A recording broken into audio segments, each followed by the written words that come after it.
दोस्तों एक बार फिर से आपका स्वागत करते हैं इस एपिसोड में। और आज की ये वीडियो होने जा रही है स्पेसिफिकली जेकेएसएसबी फीमेल सुपरवाइजर्स के लिए और वो कैंडिडेट्स, वो एस्पिरेंट्स जो गवर्नमेंट जॉब्स के लिए पढ़ रहे हैं, या फिर हमारा जो आज का टॉपिक रहने वाला है वो Palna convergence of anganwadi centre into creches होने जा रहा है।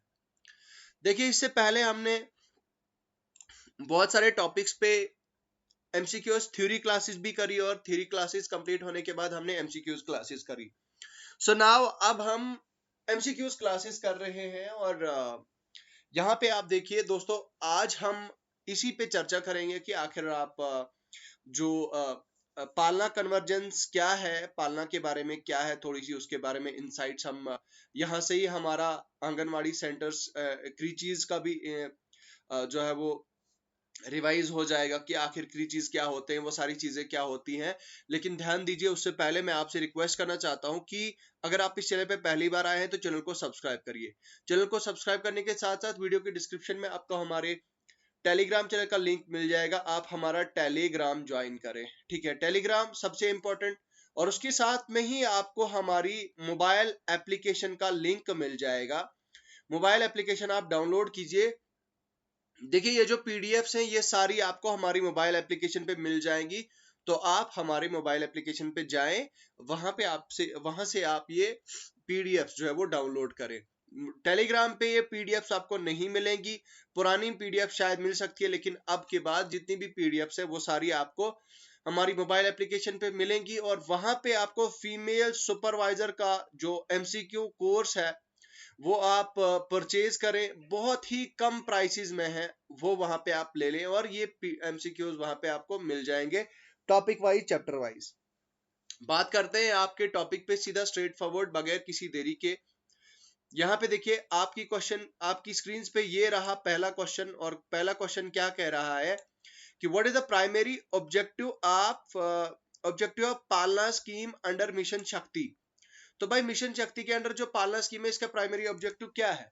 Option number 1, women empowerment. देखिए, आगे बढ़ने से पहले मैं आपको ये बताना चाहता हूं कि अगर आप का जो भी सवाल है अगर आपको आता है, पहले तो सवाल देखते ही आपने आंसर नहीं देखना है, आपने अटेम्प्ट करना है। ठीक है, आपने अटेम्प्ट करना है वीडियो को पॉज करके, और पॉज करने के बाद आपने वीडियो के एंड में फिर आप मुझे कमेंट सेक्शन में स्कोर लिख के बताओगे कि आपका स्कोर कितना आया। चलिए, तो women empowerment, child education, daily health care for children and working mothers, health care for women. तो ऑप्शन 4 है आपके पास, बताए आपका आंसर क्या है।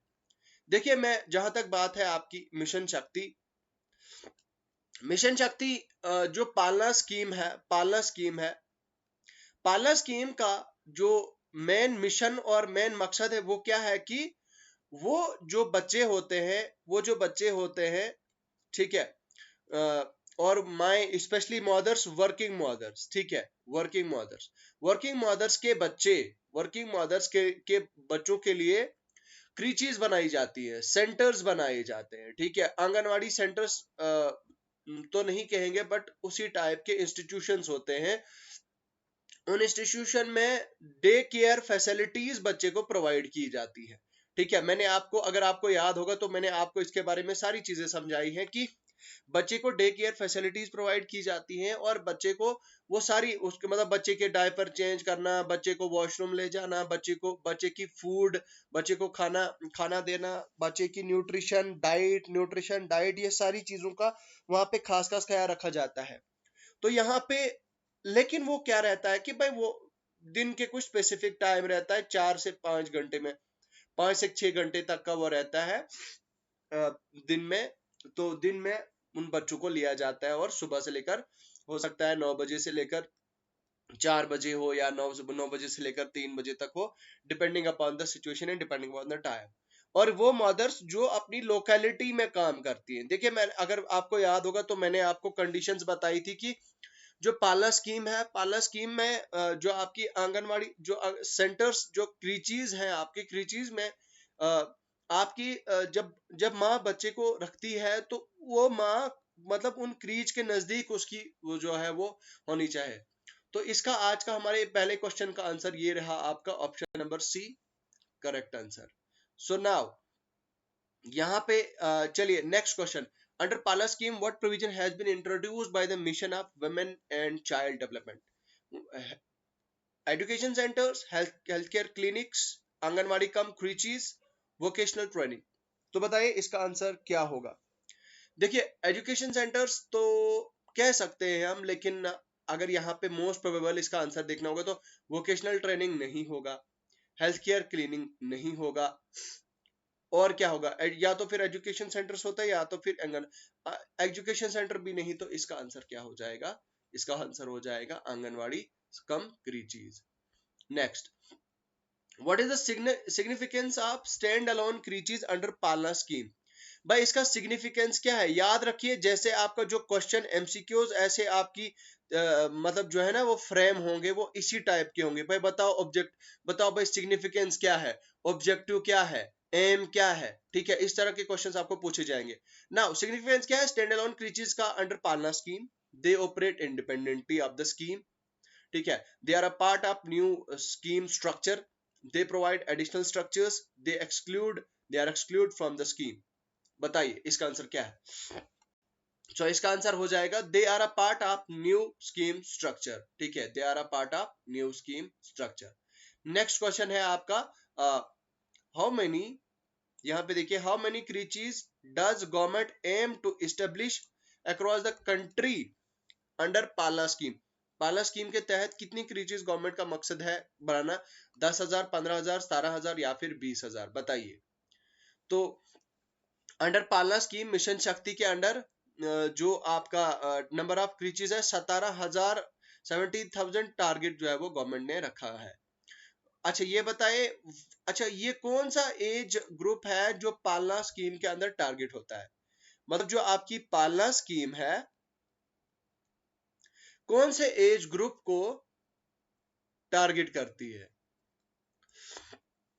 तो आपको बता दूं ये करती है आपकी 0 to 3 करती है, 3 to 6 करती है, 6 months to 6 year करती है, या फिर 1 to 1। तो इसका आंसर हो जाएगा, क्या हो जाएगा, देखिए 3 to 6 years, यहाँ पे 6 months to 6 years, 1 1 5, तो 6 months to 6 year, यहाँ पे आप देख सकते हैं ये है आपका आंसर, ठीक है। 6 महीने से लेकर 6 सालों तक ये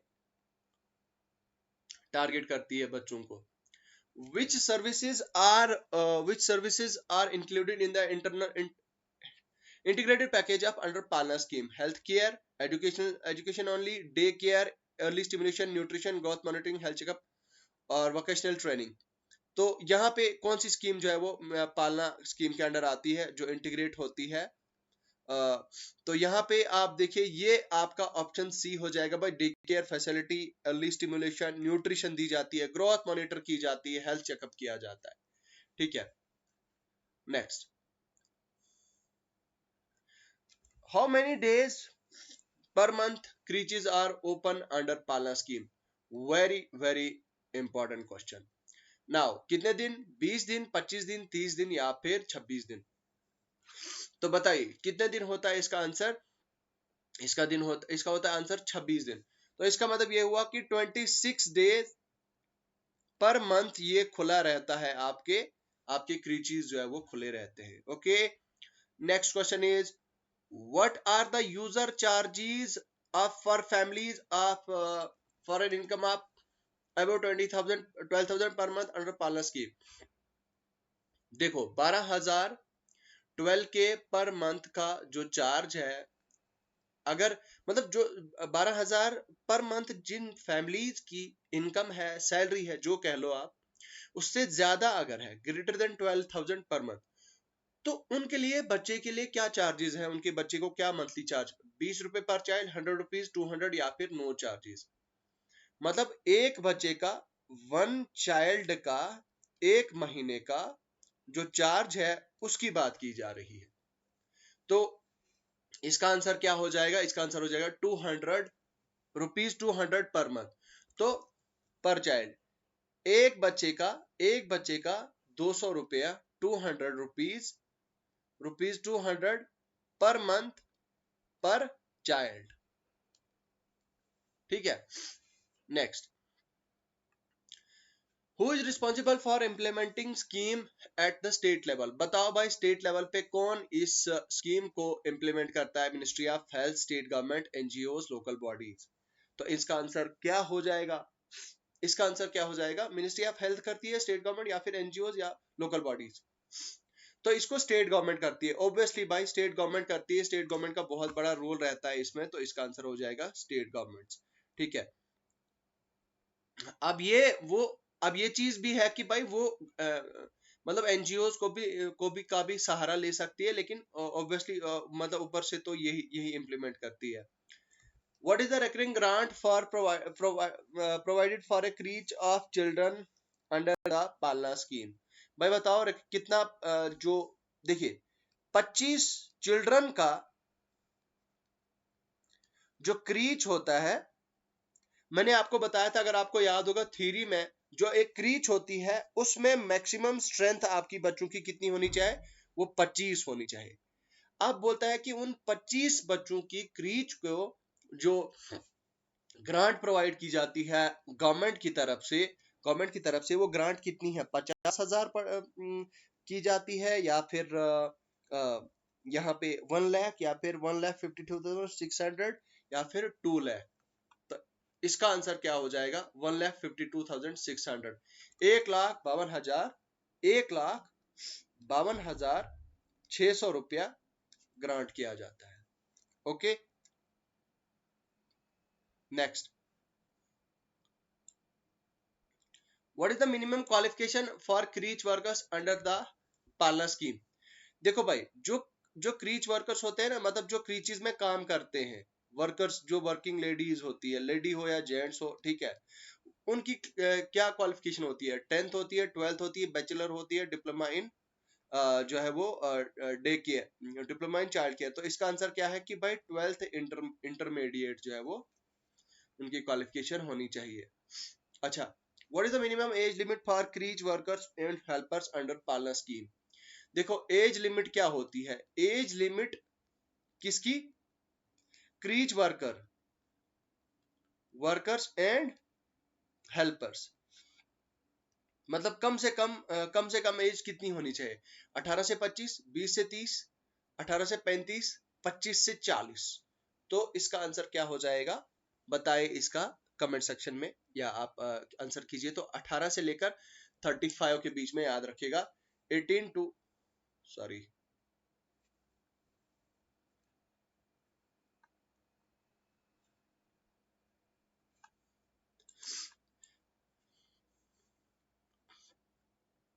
ठीक है, इसका आंसर क्या हो जाएगा? इसका आंसर हो जाएगा 18 टू 35 हो जाएगा इसका आंसर।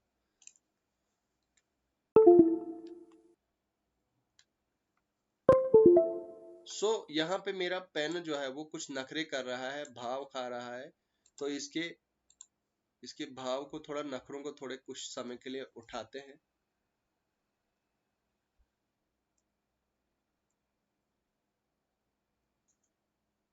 हाँ, ओके, हो गए इसके नखरे। 18 टू 35 इसका आंसर है, ठीक है।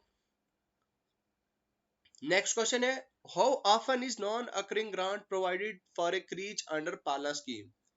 कब ये नॉन अकरिंग ग्रांट प्रोवाइड की जाती है क्रीच को अंडर पालना स्कीम? यहाँ पे आप देखिए, every year, once in the beginning of every 5 year, biannually, quarterly. तो इसका आंसर हो जाएगा once in the beginning of every 5 years. तो हर 5 साल में यहाँ पे आप देखिए नॉन रिकरिंग ग्रांट प्रोवाइड की जाती है 10,000, यहाँ पे 10,000 for providing beginning of every crèche, ठीक है, and subsequent 5,000 eight interval of 5 years. तो 5,000 इंटरवल्स में प्रोवाइड की जाती है 5 साल के। What is the purpose of user charge under what is the purpose of user charges under Palna scheme? Purpose क्या है इसका? revenue generation of the government, for the government, discourage community participation, bring in an element of community ownership, और fund administrative expenses। तो क्या है इसका answer? इसका answer हो जाएगा, यहाँ पे आप देखिए, bring element of a community ownership। उसके बाद है जो फाइनेंशियल असिस्टेंस शेयरिंग पैटर्न है सेंटर्स, स्टेट गवर्नमेंट और एनजीओज का, वो क्या है? मतलब जो फाइनेंशियल असिस्टेंस है, जो फाइनेंशियल जो असिस्टेंट प्रोवाइड की जाती है क्रीचीज को, ठीक है, जो फाइनेंशियल असिस्टेंस प्रोवाइड की जाती है क्रीचीज को, तो उन क्रीचीज को फाइनेंशियल असिस्टेंस प्रोवाइड की जाती है जिसमें आपकी परसेंटेज क्या रहती है? स्टेट गवर्नमेंट वर्स रेशियो आपका NGO center is to state is to NGOs. Center कितना कंट्रीब्यूट करता है, स्टेट कितनी कंट्रीब्यूट करती है और एनजीओ कितनी कंट्रीब्यूट करती है? 50-30-20, 60-30-10, 70-20-10, 80-10-10। तो इसका आंसर क्या हो जाएगा? यहाँ पे आप देखिए 60-30-10, मतलब ये कि जो आपका 60% आपका सेंटर देता है, 30% आपका स्टेट देती है और 10% आपके एनजीओज देते हैं। ये याद रखेगा, ये बहुत बहुत very very very important question है, ठीक है। Okay next, so what is the primary focus under पालना? यहाँ पे आप देखिए पालना scheme regarding age group of children enrolled. तो एज ग्रुप क्या है प्राइमरी फोकस पालना स्कीम का?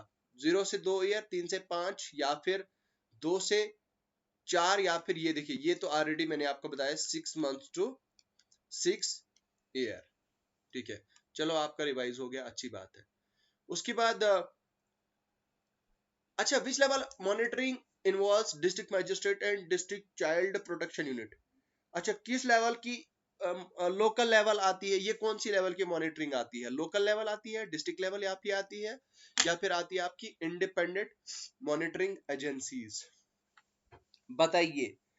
और ऑप्शन डी है आपका, यहाँ पे आप देखिए, या फिर सेंट्रल। तो ये ऑब्वियस सी बात है भाई, जिसमें डिस्ट्रिक्ट मैजिस्ट्रेट हो या मतलब डीएम जहां पे इन्वॉल्व हो, वो तो डिस्ट्रिक्ट लेवल पे ही हो जाएगी फिर, ठीक है। ये डिस्ट्रिक्ट लेवल मॉनिटरिंग होती है, इसका आंसर होता है, ठीक है। उसके बाद है आपका next question, what is recommended?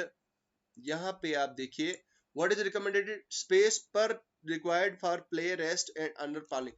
तो कितनी रिकमेंडेड स्पेस होती है? ये भी very very very important question है, ये याद रखना है आपको। क्या स्पेस जो रिकमेंडेड होती है वो कितनी होनी चाहिए खेलने के लिए, रेस्ट करने के लिए और लर्निंग के लिए बच्चे के लिए पालना स्कीम के under? 5 to 7 square feet, 8 to 10 square feet, 10 to 12 square feet, या फिर 6 to 8 square feet?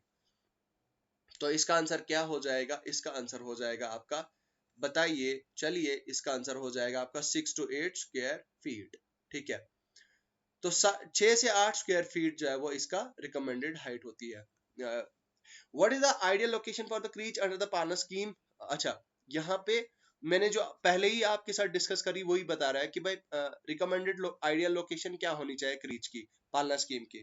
Proximity to children's home, मतलब जो बच्चों के घर है उनके आस पड़ोस में कितना ज्यादा, उसको कंसिडर करते हुए क्या यहाँ पे जो आइडियल लोकेशन है वो होनी चाहिए? तो any location with in the community, near the home of the children, या फिर in the central location in the city, far away from the residential area.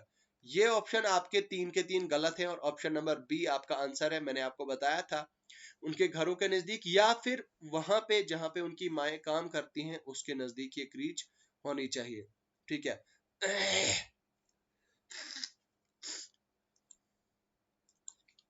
What is the non recurring grant cover under Palna scheme? तो non recurring grant क्या cover करती है under Palna scheme?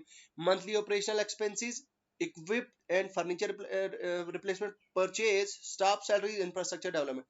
Non recurring grant क्या cover करती है? जो आपका non recurring grant आपका प्रोवाइड किया जाता है आपकी जो क्रीचीज होते हैं, ठीक है, उनको जो प्रोवाइड किया जाता है, तो उसमें नॉन रिकरिंग ग्रांट का जो वो कौन कवर करता है? मंथली ऑपरेशनल एक्सपेंसेस या फर्नीचर वगैरह, स्टाफ सैलरीज, या फिर ये? तो इसका आंसर क्या हो जाएगा? Option A, option B equipment of furniture and replacement etcetera.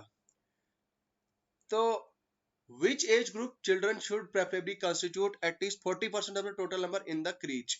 तो भाई ये तो 40% से ज्यादा बच्चे किस में मतलब अब ये एक और आंसर है कि भाई 40% से ज्यादा बच्चे 40% से ज्यादा कम से कम 40% बच्चे आपकी कौन सी एज के होने चाहिए 0 to 3 years के होने चाहिए आपकी क्रीचीज में। ठीक है, रिकमेंडेड ये है, मैक्सिमम आपका 6 years है जो मैंने आपको ऑलरेडी बता दिया। What is the purpose of introducing user charges under पालना स्कीम? यूजर चार्जेस का पर्पस क्या है, क्यों? Generation revenue, discourage community participation, bring in element of community ownership. ये तो मैंने आपको ऑलरेडी बता दिया, ऑप्शन सी जो है वो इसका आंसर है। नेक्स्ट क्वेश्चन है आपका, how many windows should be in the room creche according to the Palna scheme guidelines? At least one, कितनी खिड़कियां होनी चाहिए आपकी क्रीचीज में? एक होनी चाहिए, दो होनी चाहिए, या फिर तीन, या फिर उससे ज्यादा? तो आपकी दो minimum, at least minimum two windows होनी चाहिए आपकी क्रीच में। ठीक है, याद रखिएगा, very important. What is the purpose of central monitoring cell under Palna scheme? तो लोकल, या फिर coordination oversight national level, district level monitoring, या फिर इंडेंट मॉनिटरिंग एजेंसीज। भाई ये तो होगा ही नहीं क्योंकि ये डिस्ट्रिक्ट लेवल पे है, लोकल लेवल मॉनिटरिंग भी नहीं हो सकता है, या तो फिर आपका ऑप्शन बी हो सकता है, या फिर आपका ऑप्शन डी हो सकता है। तो ऑप्शन बी जो है वो आपका आंसर हो जाएगा यहाँ पे। Okay, next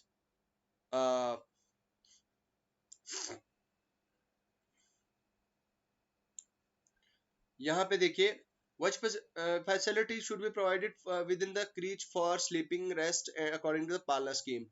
Beds only, mats and pillows, beds, cradles, cots, pillows, mats, mosquito nets, hammocks। तो इसका आंसर क्या हो जाएगा? सिर्फ बेड तो काम नहीं चलेगा, छोटे बच्चे होते हैं वहां पे, मैट्स एंड पिलो से भी काम नहीं चलेगा, हैमॉक से काम नहीं चलेगा। तो ये चीजें जो है वो आपकी प्रोवाइडेड होनी चाहिए आपकी क्रीचीज में। ठीक है, याद रखिएगा। नेक्स्ट है आपका